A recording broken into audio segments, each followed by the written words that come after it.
Hey y'all, and welcome to the Old Iron Talk podcast. I'm your host, Callie Gurton, and today we have special guest via Zoom, Karl, who is the Pope of John Deere Lawn and Garden Tractors. We would like to remind everyone that we are going to be switching to releasing our podcast every other Friday in the afternoon. We also encourage anyone that has recommendations or would like to be a guest on our show to email us at info@oldirongarage.com. We also would kind of like to switch up our outro, and we want to add people's collection photos or just tractor photos in general to the end while we are giving our final announcements. So if you have anything you would like to submit to that, we encourage you to also email that to info@oldirongarage.com. Now let's crack open a beer and get to chatting.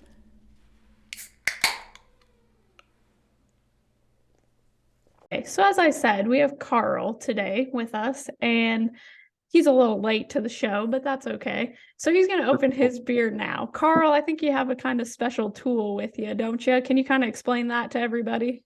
So this was hand forged by Rick Trahan. I believe that's how you say his last name at Ghost Hammer Forge, who is now retired, but was the official blacksmith of John Deere. So That was very cool. Okay, well, we're going to kind of start by introducing Karl or letting him introduce himself. He is definitely more into the lawn and garden tractor hobby world, which I am definitely not an expert on.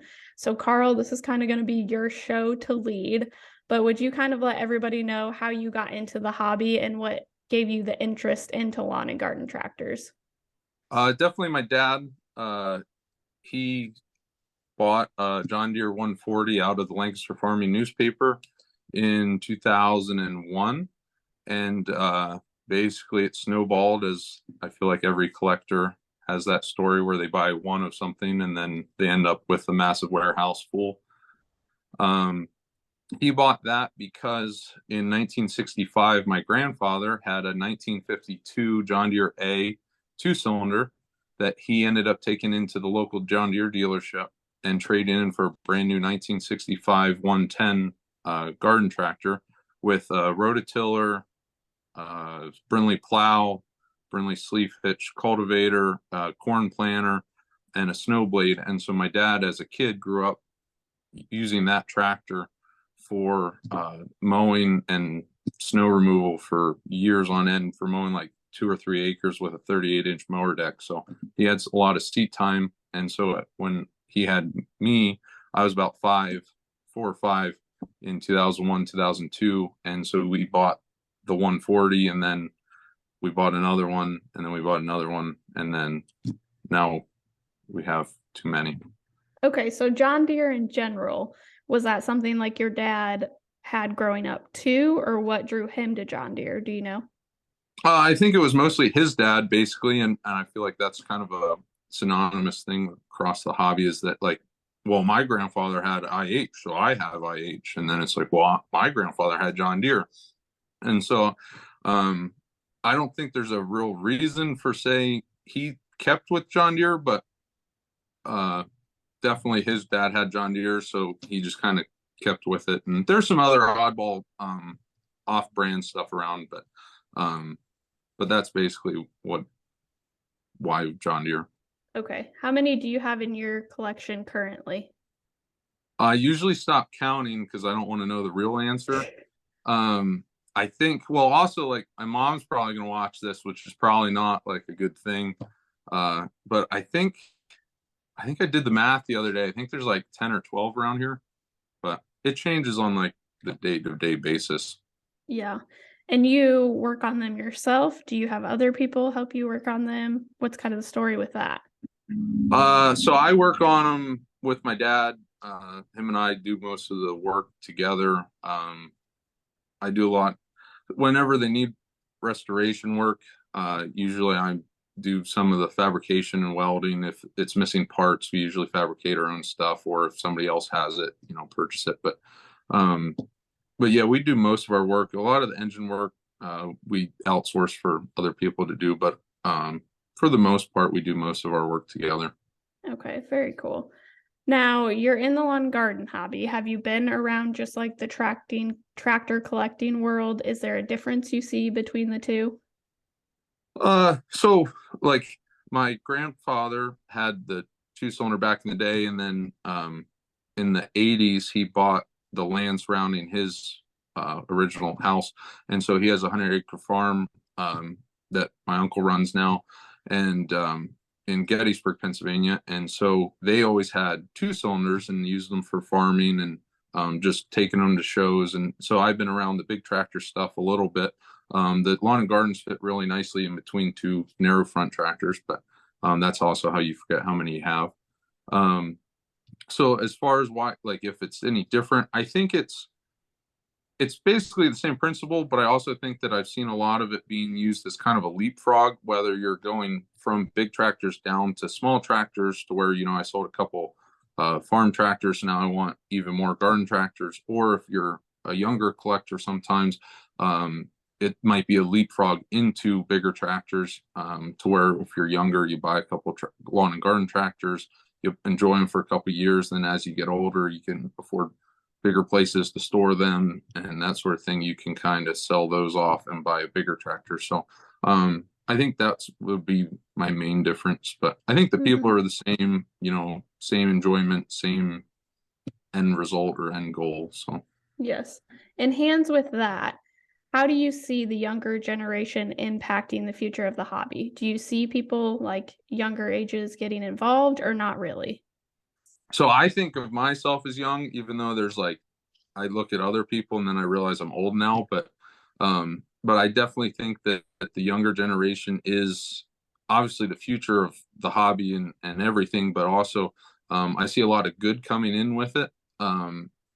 Just using so much technology that the younger generation has. Obviously cell phones, text messaging. You can, if you're trying to buy a tractor the entire way across the country or even the world, everything is easier now. The advent of CAD drawing with modern manufacturing for restoration techniques, using 3D modeling with CAD, modern laser and plasma table advances. I see a lot of good coming in with it. With just even communication too, with like Facebook groups or obviously like Old Iron Garage websites. A lot of that technology for a lot of good is being used for just making everything so much easier, and which allows a lot more enjoyment out of the hobby. Yes. You're kind of by your collection right now, aren't you? Yep. Yeah. Would you mind giving us a tour of what you got? Yeah, let's go into my living room with the tractors in it. Let me take everybody with me at some point. We're going with you, so that's good. Everybody bear with us. This is our first Zoom podcast, so we're learning. All right, so we got the John Deere poster from 1987. 30th anniversary of the 110 plate commemorative. And then this is what I like to call the showroom. Got small memorabilia stuff. That's very cool. Brindley rear blade. This is a Boland's 750 that my mom actually mowed with as a kid. So I got the tractors mostly from my dad's side. However, this tractor was involved on my mom's side. So my grandfather on my mom's side worked at a Caterpillar dealership, and my grandma always complained about getting sunbaked. And so he brought home a Caterpillar umbrella for her. Well, that was so nice my of him. grandma's name was Birdie. So I took the Boland's dealership sign and put Birdie's Boland's on it, and have it here for display. Some John Deere lawn and garden grease guns, Viking cedar. This is a tractor that I affectionately call Monica. I picked it up in Hope, Arkansas, which you can put some pictures in of where I found it. And it was in Hope, Arkansas, which, if you don't know, is the hometown of Bill Clinton. So we nicknamed this tractor Monica for that. But it's a 1969 John Deere 140 patio with a heavy-duty air cleaner on it since new. This is a 1973 John Deere 140. This was a local tractor original hour meter and heavy duty air cleaner on it. Since brand new, this tractor only has like 690 original hours, which is pretty low for garden tractor terms. Going around here, I guess, is 140 with a Dan User post hole digger. We bought it from the original owner's son. It was on the cover of Lawn and Garden Tractor magazine. Here I have the issue, and I got that tractor in, well, the post hole digger at least, in Altus, Oklahoma. I skipped prom actually to get that tractor, and then brought it back and got it working again, and did a mechanical restoration. And you can put up a video or photo of that post hole digger getting dug or being used to dig a hole with a good friend, Glenn Blecker. And there's also a photo you have of the original owner in Altus in like the 1970s. Is a black and white photo of that post hole digger being used to dig holes out there. But that story and that post hole digger's got a pretty cool story with it from the original owner and whatnot. And then this tractor here is from local. I have the original John Deere warranty papers for it. My dad bought it in 2002 off of eBay and actually picked me up from kindergarten with this on the back of the trailer. I always remember that. We put all the accessories on it, but that tractor was actually featured on the calendar and the TV show Classic Tractor Fever. That tractor also has a set of adjustable wheels, AM radio, hour meter, heavy duty air cleaner, blitz fogger, and the sun canopy on it. That's an original dealership sign. That came from Massachusetts. So kind of everything's from all over. That loader there, that was used by Penn State University in the horticulture department, which is kind of neat. And in the back is a flail mower. We got that in Maine. And then way back in the back is a soil mover pan scraper that goes behind a 140. That's actually serial number 140, which is kind of neat. And then dealership signs from Massachusetts, Pennsylvania Panzer dealership from Massachusetts. Just all sorts of random oddities around here. That dealership sign there is pretty toasty, but that came from North Carolina. So that's a fun piece that I just recently got. And then over here is a 1964 110. That was my great grandmother's neighbor's tractor. They bought new in New Jersey, and then they moved to Pennsylvania and brought it along.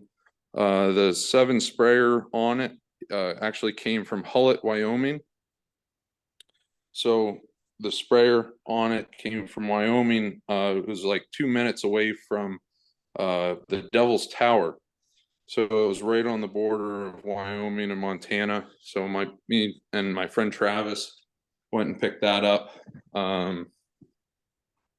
These two are some of my favorites. That's a 110 and a 140 that I bought in Germany and actually had shipped over. So they have high and low beam headlights, turn signals. The 140 actually has 4-way hazards, and then they have rear taillight sections with license plates and license plate lights and all sorts of different stuff. But yeah, that's most of it. Just other random stuff back there, parts and old carts and all sorts of stuff. But very cool. So I gotta ask, what's your favorite piece in your collection currently? As far as in here, it'll probably be Monica. So that's got kind of a cool story. That one, actually, so the one photo that you have is where we found it in Hope, Arkansas, which, like I said, is the hometown of Bill Clinton. And my friends and I drove down from Kansas, picked it up and brought it back. I brought it back into Pennsylvania. My dad and I kind of worked on it, got it running again and whatnot. And as any typical college kid does, sometimes you need some extra money. And so I ended up selling it to a good friend, Scott McAllister, who's a big, back in the 80s and 90s, two-cylinder collector and farm tractor collector. And he was getting into garden tractors. And so I sold it to him, and I told him at the time, I said, hey, like, if you ever get rid of this, please let me know. You know, I'd like to buy it back. I'm a college kid and I need some gas money to get to school and whatnot. And he said, oh, no, don't worry. I'll put it in the will for you. Well, then, like, years went on. I actually went out, worked with him for about 8 weeks, helping him with the collection and whatnot. And then a couple years later went by, and he ended up passing away, sadly. And in his will, he actually willed that tractor back to me. And so, like, it's a very cool story of like how and where I got it. Also, like, way back in the day when I was a kid, every year for my birthday, got a cake with a candle. You make a wish when you blow it out. Well, like, my wish as a 5, 6-year-old was a 140 blue patio with a heavy duty air cleaner and whatever else. Well, like, when I bought it, I didn't think about that. And then on the way home, it kind of dawned on me that, like, all these years later, my birthday wish finally came true. So That's awesome. That is a very cool story. so that Okay. would probably be my favorite among. It's hard to pick a favorite, but Yeah, it is. So is there one that you want to add? Like, what's your dream tractor to add? uh uh a dream tractor probably. So I have a few, I guess, like everybody. Number one probably be a sweepster body on a John Deere garden tractor. So that's the 2-seat fiberglass body, golf cart looking type of thing. That Navy 140. So used on aircraft carriers. They were yellow. They had dual wheels. And then probably a trencher, an ARPS or Hawk built model 1400 or model 1200 trencher for the back of a John Deere 140. Those are kind of the top three for me right now. A lot of the things that you just saw were dream tractors that have taken a lot of time to find and source, but those are the next three, I guess, that one day I That's might awesome. have. It's awesome what you already have in your collection too, especially for how young you are. Well, you know, Dad and I spent, I mean, I grew up with it from 5 years old, and we kind of, I mean, in college, I put 120,000 miles in like 3.5 years. We went to California and back twice during myself for college. We went out there to pick up tractors, which is other photos that you have. So I bought a Cub Cadet in the desert in California. So it's one of those things where it's like, how bad do you want it? It's kind of fun. Yeah. Okay, you got to tell us the story. We have some pictures too of the 120 on the beach. What's up with that? Yeah, so I basically like bookend coast to coast. In college, I went to California on the West Coast and bought a Cub Cadet in the desert. And then that photo is really cool. And then on the other side of the spectrum, on the East Coast, I found a John Deere 120 patio.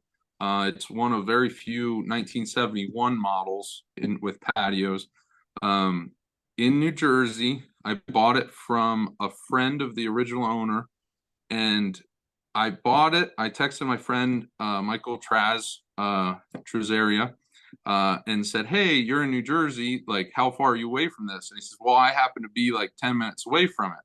So I said, oh, "Okay, I'll just meet up with you." So I picked up the tractor.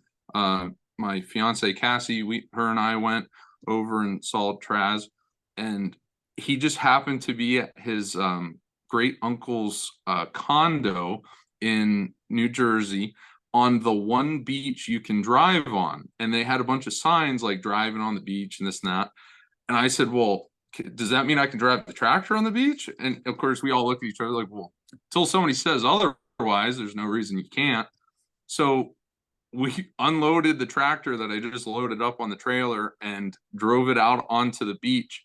And you can see in the background the Atlantic City skyline and the Atlantic Ocean. So I was like, when's the next time we're going to drive a tractor like on a beach, let alone like that beach? So that was kind of fun. That was very cool. Was the beach busy? Because I know I would have been looking at you like you were a nut if you had Oh, your. absolutely. It wasn't busy. It was like in February or March. It was like cold, but I wasn't gonna like. There's nothing stopping me from getting that thing. The only thing that worried me was it like running out of gas or something. And like I just got it, so I have no idea how well it ran. And like if it just shut off on the beach, then I'm gonna have to like call a tow truck and explain to them why I have a lawnmower like on the beach and like how to get it off. Yeah, Um, so like there was people there and they were kind of like driving by in their Jeeps and like normal beach going vehicles, kind of looking at us, very confused. So it was an interesting time, but I mean, I'll send you the picture. I mean, that's not the weirdest place I've taken tractor. Like I took Monica actually to the liquor store, tried to do George Jones. I was completely sober for it.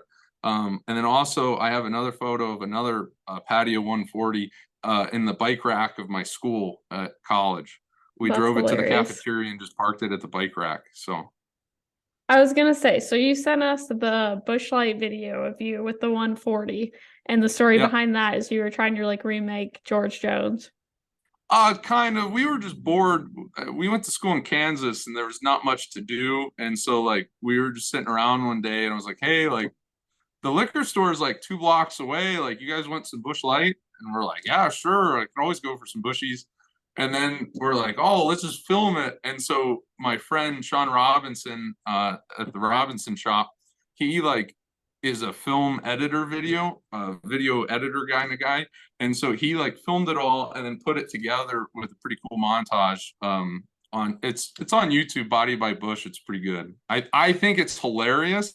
I don't know why it doesn't have like trillions of views yet, but like that's just me. Okay, so the picture of you and the group of guys, is that your friends that helped you out with that?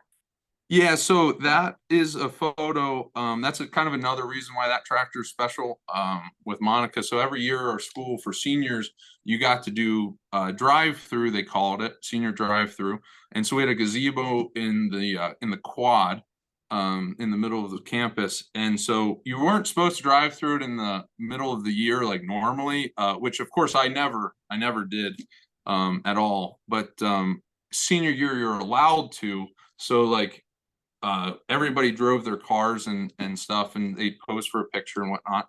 And so my friend had a 1927 Franklin automobile that didn't run, so we pulled it with Monica. And then another friend had his mini bike. You can see in the background, and like there was like 4 or 5 of us all like between the car, the tractor, the mini bike, and like the soil mover behind it. We were like a whole group of us pulled through the gazebo and stopped and take the picture. And so like again, that's kind of another reason why the tractor's so special. That's cool. Okay, what's up with the photo in front of Shelby American? So so again, coast to coast, that was the first California trip. So in school, I have a friend, Gravely 64 on YouTube, Phil Reinhardt. He he said we were sitting in class and I was like, "Hey, like you want to go to California this weekend?" And he was like, "Carl, it's Thursday. Like, what do you mean? Like, we have class." I said, "Well, yeah, we'll leave Friday and just come back." And so he said, "No, no, no, I have homework to do this weekend. I can't." I said, "Okay, well, next weekend we're going to California." And so during that week, instead of just going to California, the whole point was to get In-N-Out Burger. And then during the week that it was postponed, I started searching Craigslist and I found 112 patio garden tractor in downtown Las Vegas, in like 3 blocks away from the strip. Like just some old guy had it. I said, "Well, why do you have this garden tractor in Vegas? Like you literally don't have a lawn. Like there's no reason for you to have this." "Well, I bought it in Michigan and then I retired and I moved out here. So I just took it with me. I thought I needed it, but I never needed it. So I just parked it in the garage and now I'm getting rid of it." So I had to explain to him why this person from who said he was from Kansas with a Pennsylvania phone number was going to show up at 9 a.m. on Saturday morning at his doorstep to pick up this lawn, like to him, a 50-year-old lawnmower. And so I showed up, we put it in the truck, and then we went over to Shelby, America. So during this whole thing, I never told my parents that I was like, driving to California. So I just sent them that photo, and my mom didn't understand. She thought it was cool. Like we're doing like, educational things in college. And then my dad recognized it immediately, saying like, that's in Vegas. I don't think I think he's in Vegas right now.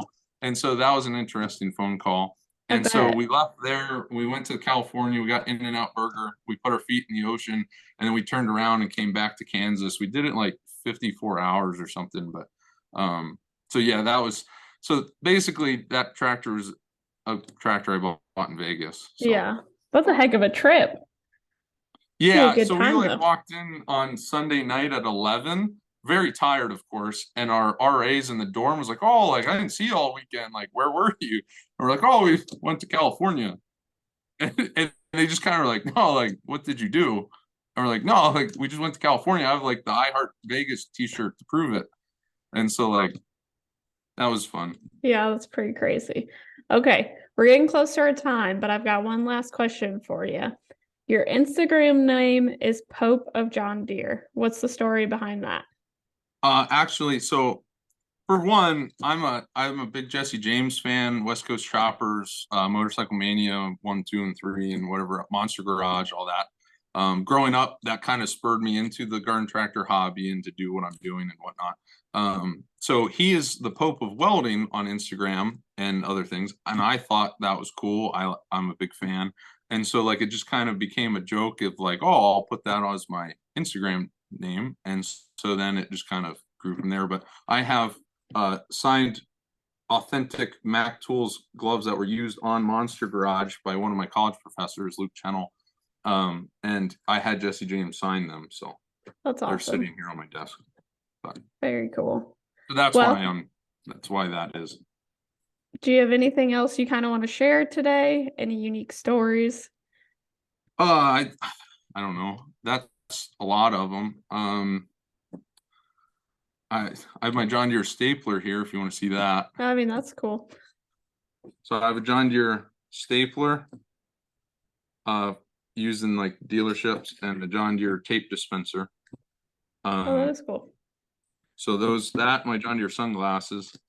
But yeah, other than that, obviously you mentioned Instagram, Yep. at Pope of John Deere on Instagram, Pope of John Deere on YouTube. Just that's about it. Well, we appreciate you coming on today, Karl, and we appreciate you talking about your collection and kind of showing us. It's definitely a different world in the lawn and garden industry, I would say, than tractor. So thank you for everything that you taught us and showed us today. Thanks for having me. I wish you all the luck with this. This is really cool to be able to share the hobby and listen to just different stories from all the different hobbies within the hobby. And just you learn so much. Like I met you before and I never knew that you were like your whole family's into Rumleys and stuff. Like I thought that was super cool, and like just to be able to like learn different stuff. This is a great avenue to do it. And the website, Old Iron Garage, and what that can be and what that will be pretty cool. And I look forward to seeing where that takes you and everybody in the hobby in the future. So Yes, and we would like to thank Karl too, because he's actually been helping input data for the lawn and garden side that we will be eventually adding to Old Iron Garage. So thank you for all of your contributions to that. well, thank you guys for doing it, because I think that that's a very generous task for what you guys are doing and putting yourselves through for the hobby, because it's good for the hobby, but also like it's a lot of work, and like It is I'm sure you can attest to that. very tedious, that is for sure. Yeah. Well, thank you again, and don't forget to give Karl a follow at the Pope of John Deere on Instagram and YouTube. Yeah. Oh, is there time for one more thing? Yeah, you're good. Hi, Mom. I don't know if you're still there. Oh, no. Oh, there Did you it cut are. off? Say it again. Hi, Mom. One more time. Hi, Mom. And we would like to thank Karl for joining us today, and we encourage everyone to give him a follow on Instagram and YouTube at Pope of John Deere. Old Iron Talk is now streaming everywhere you get your podcasts, so don't forget to give us a follow. To connect with other collectors and hobbyists, please visit us at oldirongarage.com. Thanks for listening.